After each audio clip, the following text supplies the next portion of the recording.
पाकिस्तान की टीम इस time T20I की सबसे वर्स्ट टीमों में से एक है। ना ओपनिंग पेयर स्टेबल है, ना ही मिडिल ऑर्डर में जान है और ना ही पेस अटैक किसी काम का रहा है। और यहाँ पर बेहतरीन ये टीम पिछले एक साल से अगर चल रही है तो सिर्फ स्पिनर्स की बेस के ऊपर, वो भी टर्निंग विकेट्स पर। और जब ये टीम 2024 में ऑस्ट्रेलिया और साउथ अफ्रीका से उनके होम टाउन में टकराई तो टोटली बिखर गई। इसके पीछे सबसे बड़ा हाथ सिलेक्शन कमेटी का है। पाकिस्तान की मैनेजमेंट हमेशा ही पैनिक मूड में काम करती है। वर्ल्ड कप से जस्ट 2 महीने पहले इन्हें स्क्वाड बनाने का ख्याल आता है, फिर ये इमरजेंसी में एक बैलेंस स्क्वाड बना कर देते हैं जो वर्ल्ड कप में फ्लॉप होकर आ जाता है। अब नेक्स्ट T20I वर्ल्ड कप से पहले पाकिस्तान के पास पूरे 2 साल हैं। पाकिस्तान इस वक्त T20I फॉर्मेट में एक्सपेरिमेंट्स कर सकता है, चाहे फिर वो यंग प्लेयर्स को चांस देना हो या ओल्ड प्लेयर्स को वापस लाना हो। तो आज हम देखने वाले हैं कि नेक्स्ट वर्ल्ड कप की तैयारी के लिए पाकिस्तान को इन 2 सालों के लिए क्या प्रोजेक्ट बनाना चाहिए, जिससे पाकिस्तान एक स्टेबल प्लेइंग 11 बना पाए और वर्ल्ड कप के अंदर नेक्स्ट राउंड तक जाने के लिए हमें फिर से नेट रन रेट की मैथमेटिक्स ना करनी पड़े। सब्सक्राइब कर लो। सबसे पहला काम पाकिस्तान टीम को ये करना होगा कि वो हर सीरीज में डू और डाई वाली थिंकिंग से बाहर निकले। हर हार के बाद 4 प्लेयर्स को ड्रॉप करना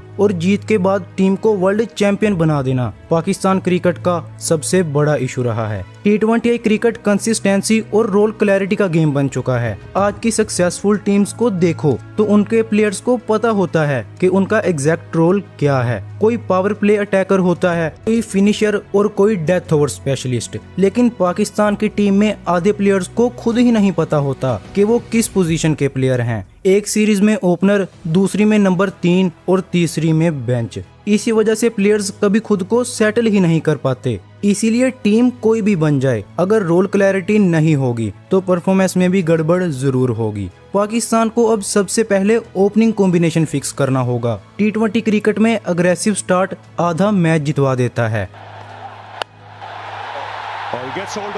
लेकिन पाकिस्तान का इशू यही रहा है कि ये पावर प्ले में डिफेंसिव क्रिकेट खेलते हैं और फिर पैनिक में विकेट्स गिरा देते हैं। टीम को ऐसे ओपनर चाहिए जो मॉडर्न T20 क्रिकेट खेलें, स्ट्राइक रोटेट भी करें और बाउंड्रीज भी निकालें। सिर्फ एंकर क्रिकेट से अब मैचेस नहीं जीते जाते। दुनिया 200 प्लस स्कोर्स पर शिफ्ट हो चुकी है और पाकिस्तान अभी भी 160 डिफेंड करने वाली मेंटेलिटी में फंसा हुआ है। ओपनिंग के लिए पाकिस्तान के पास सबसे बेहतर प्लेयर साहिबजादा फरहान और फखर जमान हैं। इन दोनों प्लेयर्स की ओपनिंग पार्टनरशिप काफी सक्सेसफुल भी रही है और ये दोनों ही प्लेयर्स अग्रेसिव इंटेंट के साथ मैच्योर बैटिंग कर सकते हैं।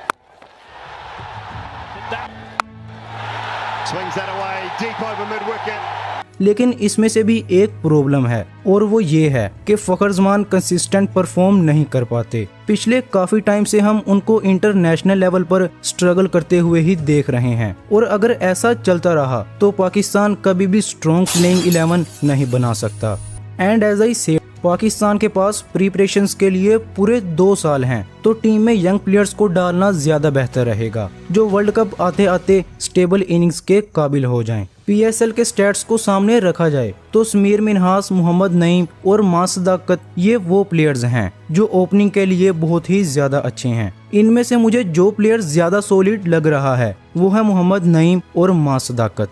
अगर इन दोनों प्लेयर्स को इंटरनेशनल लेवल पर साहिबजादा फरहान के साथ ओपनिंग करवाई जाए तो शायद इनमें से कोई एक पाकिस्तान की T20I टीम की ओपनिंग का परमानेंट मेंबर बन जाए। मिडिल ऑर्डर की बात की जाए तो उसकी सिचुएशन इससे भी ज्यादा डेंजरस है। आज तक पाकिस्तान को प्रॉपर फिनिशर नहीं मिला जो प्रेशर में आकर गेम क्लोज कर सके। हर लास्ट ओवर्स में या तो कोलैप्स हो जाता है या रिक्वायर्ड रन इतना बढ़ जाता है कि मैच हाथ से ही निकल जाता है। इसीलिए नेक्स्ट 2 सालों में पाकिस्तान को fearless middle order batter groom करना होगा। चाहे शुरू में वो फेल भी करे, मैनेजमेंट को उनका साथ देना होगा। इंडिया ने भी यंग प्लेयर्स को बैकिंग दी, इंग्लैंड ने भी अग्रेसिव क्रिकेट को सपोर्ट किया और ऑस्ट्रेलिया ने भी अपने मैच विनर्स को कंसिस्टेंट रोल्स दिए। पाकिस्तान को भी फाइनली लॉन्ग टर्म प्लानिंग पर जाना होगा और अब्दुल समद, हसन नवाज जैसे प्लेयर्स को T20 स्क्वाड का हिस्सा बनाना होगा और इन्हें कंसिस्टेंट रन भी देना होगा ताकि वर्ल्ड कप आते आते इनके पास इनफ एक्सपीरियंस भी हो जाए। एंड वैसे भी पाकिस्तान को मिडिल ऑर्डर में बहुत ही ज्यादा पावर हिटर इंटर करने की जरूरत नहीं है।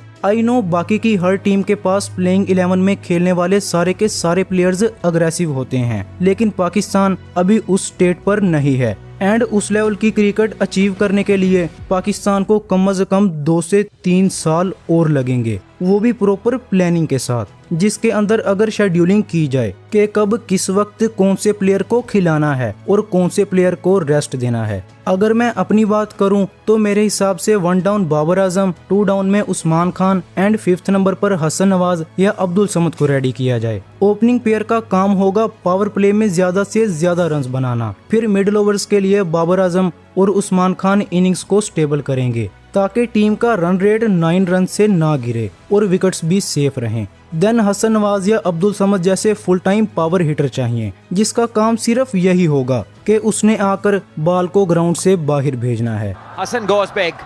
The connection is decent and decent enough to go. And उस प्लेयर को टीम की प्लानिंग से निकाल कर एक अलग आइडेंटिटी दी जाए ताकि अगर वो फेल भी हो जाए तो टीम के टोटल पर ज्यादा फर्क ना पड़े। अब ये काम पाकिस्तान के लिए अक्सर ऑलराउंडर्स करते हैं, लेकिन अगर फुल टाइम बैटर होगा तो हमें रिजल्ट्स काफी डिफरेंट नजर आएंगे। ये तो हो गई बैटिंग की बात। अब अगर बॉलिंग की बात करें तो सच ये है कि पाकिस्तान का पेस अटैक अब वो फियर फैक्टर लॉस कर चुका है जो कभी दुनिया को डरा देता था। सिर्फ पेस होना इनफ नहीं होता, वेरिएशंस और गेम अवेयरनेस भी जरूरी होता है। डेथ ओवर्स में यॉर्कर्स मिसिंग होती हैं और फील्ड प्लेसमेंट्स भी कभी कभी स्कूल लेवल लगती है, इसीलिए पाकिस्तान को डेथ ओवर स्पेशलिस्ट प्रिपेयर करने होंगे। हर fast bowler new ball specialist नहीं होता, हर बॉलर डेथ ओवर्स हैंडल नहीं कर सकता। टीम को रोल्स डिफाइन करने होंगे। Next T20 world cup Australia और न्यूजीलैंड में होस्ट किया जाएगा, यानी पिचेस फास्ट होंगी और फास्ट पिचेस के सबसे बेहतर बॉलर इस वक्त यंगस्टर्स में से आकिफ जवेद और अली रजा हैं। अली रजा जिनके पास नेचुरल गिफ्टेड पेस है जो ऑस्ट्रेलिया और न्यूजीलैंड की ग्रीन विकेट्स पर काफी फायदेमंद होगी, जिनके पास रनअप के जंप की वजह से एक्स्ट्रा बाउंस होता है। इन बॉलर्स की पेस भी जबरदस्त है, वेरिएशंस भी कमाल है और सबसे अच्छी बात इन दोनों के होने से लेफ्ट आर्म और राइट आर्म का कॉम्बिनेशन भी बन सकता है। और मिडिल ओवर्स डेथ ओवर्स के लिए इस PSL की सबसे बड़ी हाईलाइट हुनैन शाह तो मौजूद ही हैं। अगर इन 3 यंग फास्ट बॉलर्स को लगातार चांस दिया जाए, उन्हें मैनेजमेंट की तरफ से बैक किया जाए, अगर तीनों नहीं तो कम से कम 1 या 2 बॉलर्स पाकिस्तान के पास परमानेंट पोजीशन में आ जाएंगे। ये तो हो गए फास्ट बॉलर। अगर स्पिनर्स की बात की जाए तो सुफियान मुकीम और फैसल अकरम, ये दोनों ऐसे स्पिनर्स हैं जो फास्ट पिचेस पर भी बॉल टर्न कर सकते हैं, और अगर ये दोनों ही फेल हो जाते हैं तो फिर भी पाकिस्तान के पास अबरार अहमद की सूरत में एक एक्सपीरियंस्ड स्पिनर मौजूद है। अब मैंने तो इन फॉर्म प्लेयर्स को देखते हुए, लेकिन ये एग्जीक्यूट तब किया जाएगा जब हमारी मैनेजमेंट चाहेगी।